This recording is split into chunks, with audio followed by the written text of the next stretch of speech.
Podcast Tricolor, falando de São Paulo Futebol Clube. Salve, galera. Eu não costumo fazer isso de postar 2 vídeos no mesmo dia, mas como são assuntos diferentes, eu não quis fazer num vídeo só, pra não ficar muito longo. Ontem mesmo à noite, né, depois da estreia frustrante do São Paulo no Campeonato Paulista, o time de São Paulo jogou na Copinha pela 3ª fase e enfrentou a equipe do América, que no ano passado acabou sendo semifinalista também, foi eliminado pelo Santos. O São Paulo foi um dos semifinalistas do ano passado, foi eliminado pelo Palmeiras, que acabou sendo campeão. E o São Paulo e o América se enfrentaram.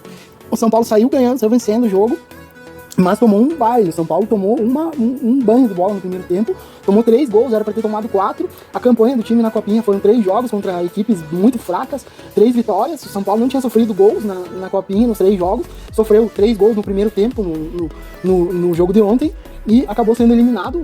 E o América não fez mais gols, porque claramente se pouparam no segundo tempo, porque jogam amanhã já na próxima fase. Então o jogo estava definido, um time do São Paulo da base dos mais fracos que eu vi nos últimos anos, e isso me preocupa porque o projeto Cotia do São Paulo é o que vem salvando o São Paulo aí, desde que foi implantado lá, quando revelou Lucas Moura, Casemiro, que são jogadores hoje consagrados. É o que vem salvando o São Paulo financeiramente, porque se não fosse as vendas de jogadores de Cotia, hoje a dívida do São Paulo, que é aproximadamente 600 milhões, segundo números passados pelo presidente Júlio Casares, deve baixar para 590, uma dívida ainda muito alta, mas uma dívida pagável, como o próprio presidente diz, uma dívida estabilizada, como eles querem vender essa ideia para o torcedor, que a gente acredita porque tem que acreditar, né? Porque se não for verdade, o São Paulo tá indo cada vez mais pro buraco. Por quê? Até porque, né? Essa dívida, se o São Paulo tivesse sido bem administrado na Era Leco financeiramente, a Era Leco, Alexandre Pássaro, que destruíram praticamente o São Paulo, né? Terminaram de colocar a pá de cal do que o Carlos Miguel Aidar tinha começado, né? Já vinha uma certa dívida deixada pelo ex-presidente Juvenal Juvencio. Se tivesse sido bem administrado só com o dinheiro das vendas, a partir do David Neres, que foi revelado ali em 2015, 2016, o São Paulo tivesse sido bem administrado, só o valor das vendas já manteria o clube no azul, né? São Paulo não teria dívida, né? Não teria uma dívida ativa tão grande. Então, o que realmente detonou o São Paulo foi a péssima administração e algumas coisas mal explicadas, como esses contratos aí desses jogadores que estão saindo de graça, contratos feitos com jogadores com 5 anos de contrato, sendo que para a FIFA, para a Europa, vale 3 anos. Então tem jogador que tem 2 anos de contrato com o São Paulo ainda, mas se chegar um clube da Europa, o jogador pode assinar um pré-contrato e sair sem o São Paulo ganhar nada, porque o contrato de 5 anos não tem validade nenhuma em nível europeu. E os jogadores são muito mais cobiçados por clubes europeus que têm um poder aquisitivo para tirar os jogadores do São Paulo, né? Hoje, muito maior do que um clube brasileiro, né? Então o São Paulo se calçou contra clubes brasileiros, fazendo um contrato maior, mas deixou aberta a porta para os europeus, né? Então isso, na minha opinião, foi má intenção do palmeirense, do Alexandre Pássaro, que fez isso sabendo que isso poderia acontecer e, né, o São Paulo acabou caindo aí nessa pegadinha, né? E deixou, tá recebendo muita comissão de empresário aí que negociando com os jogadores que estão saindo de graça. Esses empresários ganham em cima das luvas e negociação que seria o valor que o São Paulo receberia, é um valor bem menor que é pago em luvas e dinheiro de comissão para empresário, que com certeza o Alexandre Pássaro deve receber uma porcentagem, né? Então, esse tipo de coisa que enoja a gente, mas o que me preocupa em relação a Cotia é a decadência, porque o projeto Cotia é um projeto maravilhoso, que foi idealizado pelo Juvenal Juvencio, né? Uma herança que o Juvenal Juvencio deixou pro São Paulo e que deu muito certo e que vinha salvando o São Paulo nos últimos anos, revelando jogador a roda, e, né? Só, como eu disse, só com o valor da venda de jogadores, o São Paulo que teria, se tivesse sido bem administrado, não teria dívida, né? Porém, esse trabalho, que vinha sendo excelente, né, ele vem passando por uma decadência. E essa decadência, ela começa justamente quando o Leco assume o São Paulo, né, e o São Paulo tinha o projeto, inclusive faz parte do projeto Cotia, a formação não apenas de jogadores para servir ao elenco principal e acabar subsequentemente sendo vendidos para a Europa, gerando lucro para o São Paulo, é formar os treinadores também, né, e o André Jardim, ele participou dessa formação, né. O André Jardim, para quem não sabe, ele tinha sido atleta de categoria de base, mas ele não foi jogador, assim, né? Ele era um cara que fazia faculdade de engenharia química e deixou a faculdade para trabalhar com futebol e teve um destaque ali no Grêmio com o Filipão ali em 2015, né, numa passagem do Filipão pelo Grêmio. Ele revelou alguns jogadores na base do Grêmio que acabaram o Grêmio tendo muito lucro com esses jogadores aí, que é o Arthur, né, que hoje tá na Europa, jogador jogou seleção brasileira, que é o Matheus Henrique, que hoje é cobiçado pelo Palmeiras, inclusive, para ser contratado pelo Palmeiras, está na Itália, né? Entre outros jogadores, o Everton Cebolinha, todos passaram pela mão do André Jardim na base do Grêmio. E o São Paulo pensou o André Jardim para fazer parte desse projeto de formação de treinador, para o São Paulo visar um treinador para o time profissional. O trabalho começou muito bem, né? O André Jardim começou esse trabalho na base em 2015 e o São Paulo revelou N jogadores. Eu não vou citar aqui todos os nomes, porque é uma lista gigante de jogadores que passaram pela mão do André Jardim, do Sub-15, Sub-17, que chegaram para ele no Sub-20 e que tiveram destaque. De 2015, que ele foi treinador, até 2018, quando o São Paulo, na minha opinião, fez a cagada de queimar etapas e trazer ele para fazer parte da comissão técnica junto com o Diego Aguirre ali naquela tentativa do São Paulo de reformular e depois queimar etapas e fazer ele assumir o time na pré-Libertadores, lá no pior vexame da história do São Paulo. Até 2018, o trabalho estava sendo excelente. O São Paulo ganhava tudo que disputava nas categorias de base, em todas as categorias, não só no Sub-20, no Sub-15, no Sub-17. O São Paulo chegou a ser campeão mundial Sub-17, não lembro agora exatamente que ano. O São Paulo foi campeão de Libertadores Sub-20, naquele time que revelou o jogador que hoje está no Botafogo ali, o Lucas Fernandes. Então o São Paulo tinha um trabalho de base em Cotia que era referência. Assim como o São Paulo, na era Juvenal, era referência para os outros clubes, o projeto Cotia era referência de categorias de base. Todos os clubes se espelharam no projeto que o São Paulo desenvolvia em Cotia. Aí, como eu falei, em 2015, em 2018, o André Jardim saiu, né? Só que existia todo um rodízio de profissionais. Ali tinha o Visoli, tinha o que hoje está no Santos, o Orlando Ribeiro, né? Era um trabalho integrado, que tinha um coordenador técnico, eu não vou me lembrar o nome dele, que é um sobrenome diferente, mas que acabou sendo demitido, inclusive, se não me engano, no final do ano passado. E tá hoje trabalhando em outro clube, no clube profissional, inclusive, se não me engano, mas era coordenador das categorias de base do São Paulo, e não me vem na cabeça o nome o nome do cara agora, mas eu vou colocar na descrição ali do vídeo, vai ter o nome dele certinho, vocês que me acompanhavam vão lembrar. E o trabalho era excelente até então, né? Aí o que aconteceu? 2018, São Paulo queimou etapas com o André Jardim. Tirou o André Jardim da base. O André Jardim subiu vários jogadores que fizeram parte do profissional, entre eles Lisieiro, Igor Gomes. O Lisieiro já tinha subido, inclusive, com o Diego Aguirre antes ainda, mas ele participou dessa transição, ele estava na comissão técnica do Diego Aguirre, Luan, esses jogadores todos subiram, e o André Jardim fazia parte da comissão técnica do Diego Aguirre, e acabou sendo o substituto do Diego Aguirre naquele final do Campeonato Brasileiro, em 2018, queimando etapas, né, e o projeto da base continuou com o Orlando Ribeiro, e o São Paulo, fazer uma retrospectiva do São Paulo nas copinhas de 2017 pra cá. A última eliminação precoce que o São Paulo tinha tido em copinhas, que eu lembro antes, foi em 2016, quando já era o Jardim, mas ele estava no começo de trabalho, que ele tinha vindo para o São Paulo justamente em 2016, ele veio na metade de 2015, começou o trabalho, e em 2016 estava ainda no início do trabalho. O São Paulo foi eliminado pela Chapecoense, se não me engano, nas oitavas de final. Era uma fase adiante dessa fase, que o São Paulo caiu agora. E eu lembro que até que o goleiro da Chapecoense, o Tiepo, acabou se destacando no jogo e ganhou oportunidade no profissional, depois acabou tendo uma lesão, aqui goleiro da Chapecoense, e infelizmente não correspondeu à expectativa, mas gerou bastante expectativa, se destacou no jogo que eliminou o São Paulo, se não me engano foi nos pênaltis, defendeu pênaltis e o São Paulo foi eliminado. 2017, o São Paulo revelou o Luiz Araújo, o David Neres e aquele outro jogador, o João Paulo, que acabou não tendo muita oportunidade no São Paulo, mas o São Paulo chegou até a semifinal, naquele ano foi eliminado pelo Corinthians na semifinal da Copinha. 2018, o São Paulo foi vice-campeão, que já tinha o time que revelou o Valse ali, já tinha grande parte dos jogadores que se destacaram, que subiram já com o André Jardim ali, já faziam parte desse time, e ainda antes o Rogério em 2017 tinha subido o Shailon, né, que era o grande destaque daquele time do André Jardim, da base o Rogério tinha subido ele. Então o São Paulo vinha revelando jogadores e mantendo uma base vencedora e uma estrutura de time vencedor todos os anos, né? 2017 semifinalista, 2018 finalista, vice-campeão, 2019 com o time do Antony ali, do Diego Costa, do Thiago Couto, goleiro, né, Morato, zagueiro que nem chegou nem jogar no profissional, foi campeão da Copinha. 2020 não teve Copinha devido à pandemia, né? Infelizmente o São Paulo daria continuidade no trabalho, e aí houve onde eu chego no ponto que tá me preocupando, que é o começo da decadência de Cotia, que até isso os caras estão conseguindo estragar pela incompetência, né? Aí mudou, o Orlando Ribeiro, que era o treinador campeão 2019, acabou não continuando em 2020, hoje ele tá no Santos. Em 2020 o São Paulo trouxe o Alex para ser o treinador da base, para investir na formação, seguir aquela ideia de formar o treinador para o time profissional. O Alex, na minha opinião, não agregou em nada no São Paulo, e o São Paulo do Alex não ganhou nada. Era um time muito vitorioso na base. O São Paulo do Alex não ganhou nada, né? 2021 foi um ano ruim. 2022 ele nem tá mais no São Paulo, né? O Belletti assumiu agora, em 2022 ele saiu, né? Hoje ele nem tá mais no São Paulo. 2022 também foi muito ruim o ano do Alex. Então o Alex começou trazer uma decadência para Cotia, né? E aquele time do São Paulo, que era referência na base, time vitorioso, que ganhava todas as competições que disputava para ganhar, hoje também na base não é mais. Então o São Paulo, a Cotia, que era o que estava salvando o São Paulo, né, revelando e vendendo jogadores, começa a entrar em decadência também. Isso me preocupa muito, eu tenho muita preocupação em relação a isso. Por isso que eu resolvi pontuar isso nesse vídeo, porque São Paulo precisa dessa reformulação também em Cotia.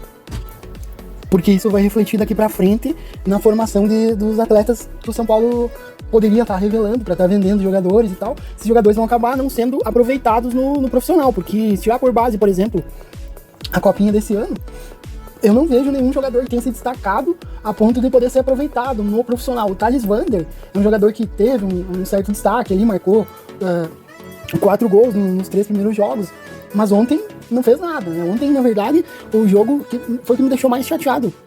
Na noite de ontem, eu acho que numa sequência de certa forma, da frustração, né, com a estreia do São Paulo, porque, na verdade, a expectativa que todo torcedor tem é que o São Paulo, jogando no Morumbi, contra uma equipe inferior, o São Paulo se imponha e consiga o resultado. Aí muitos analistas, muitos comentaristas da mídia, da torcida, da mídia alternativa também podem até pensar, mas calma, vamos com calma, que é a estreia. Só que o que se espera do São Paulo é o mínimo.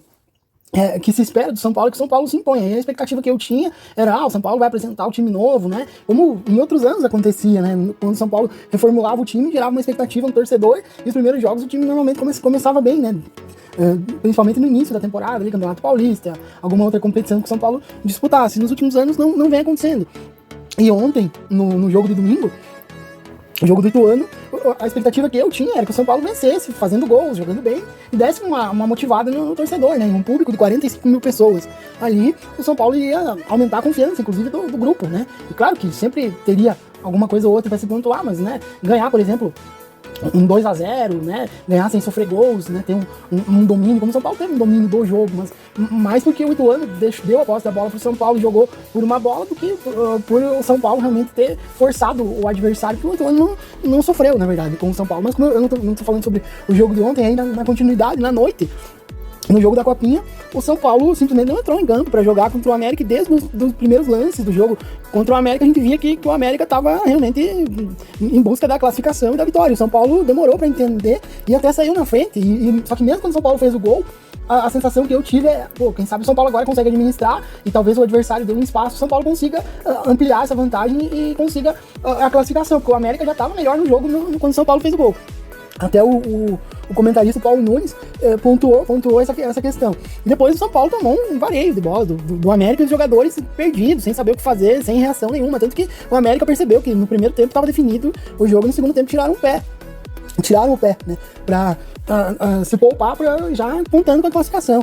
E aí eu vejo, por exemplo, né, fazendo uma comparação da estrutura das categorias de base. O Atlético Paranaense hoje é um modelo de estrutura do futebol brasileiro, é um time pequeno, né, sem tanta relevância nacional, né, é mais relevante mesmo só dentro do Paraná, em termos de Brasil, vem crescendo nos últimos anos, mas até ali o início dos anos 2000 não era um time de representatividade. Começou um projeto que já vem há mais de 20 anos sendo desenvolvido, apostou nas categorias de base, assim como o São Paulo teve o projeto Cotia, eles também têm um projeto. Então o Atlético Paranaense sempre vem revelando jogadores, vem reforçando o time, vem conseguindo manter, fazendo uma administração exemplar, né, financeiramente controlado, e sendo uma das referências, copiando o modelo que o São Paulo tinha implantado há alguns anos antes, e que era referência, e hoje o São Paulo está muito atrás em todos os aspectos. E a única coisa que o São Paulo estava melhor que os adversários, que eram as categorias de base, hoje o São Paulo está atrás também. Então o São Paulo já entrou nesse processo de decadência, que é o mesmo processo do time profissional, que vem há mais de 10 anos nesse processo de decadência, do São Paulo se apequenar, né, como muitos usam esse termo, o São Paulo se apequenou.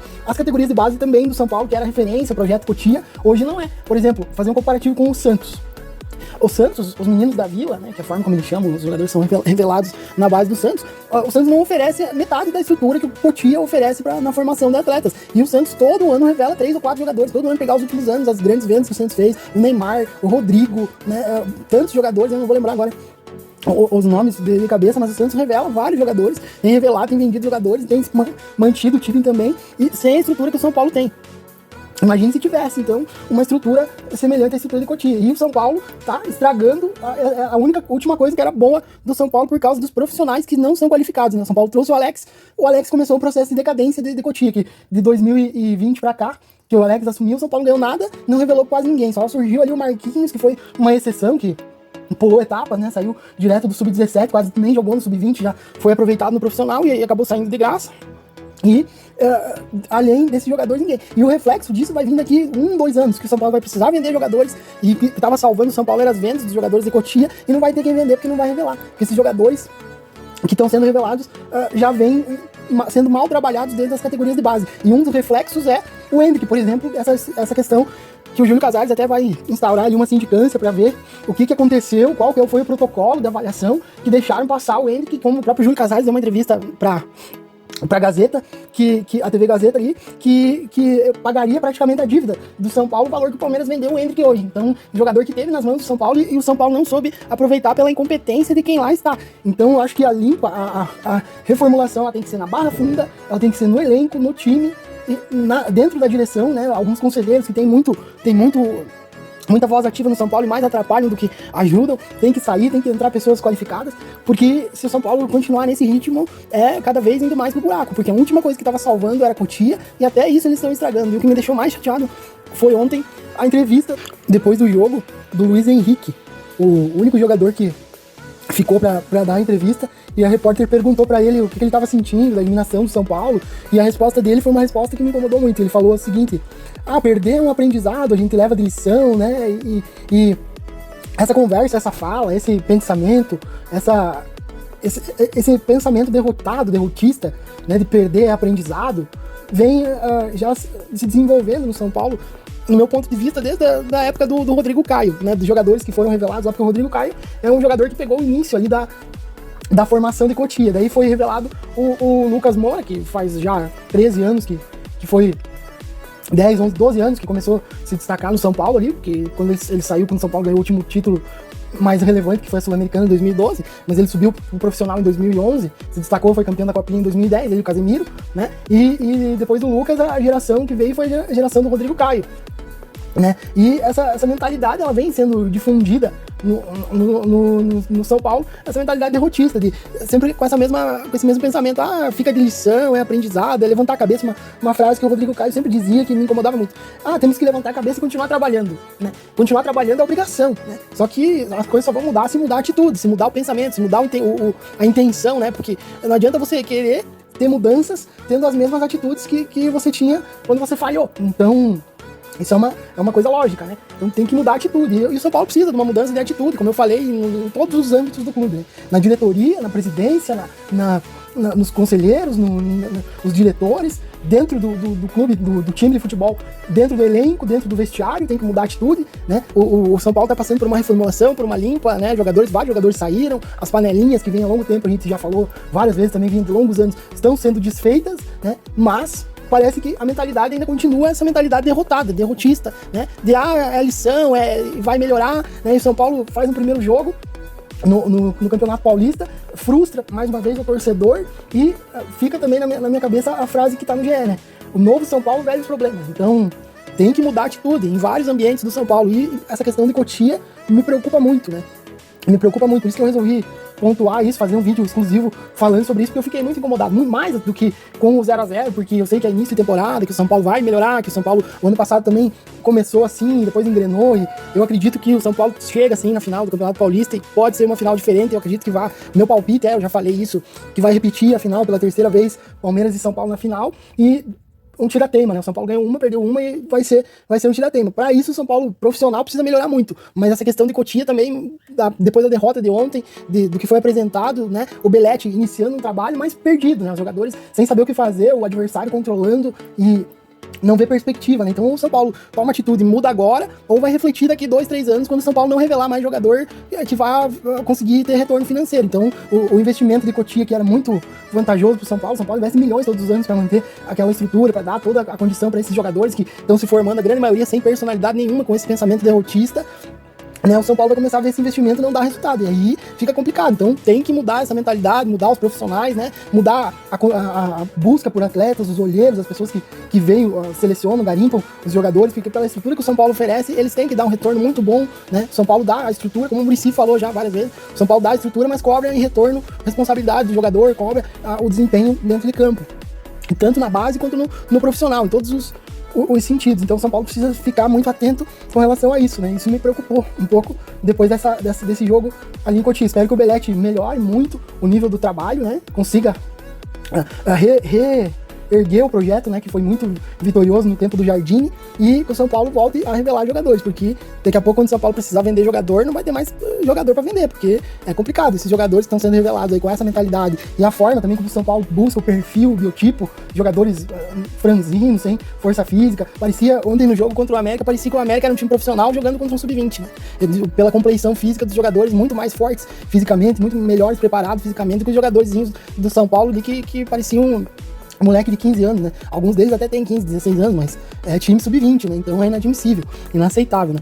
E se você curtiu aí o vídeo e refletiu comigo nessa minha preocupação, deixa aí seu comentário, deixa seu like, se inscreve no canal se você ainda não é inscrito e vamos fortalecer junto aí, galera. Sempre acreditando na melhora do São Paulo. Até a próxima e um grande abraço.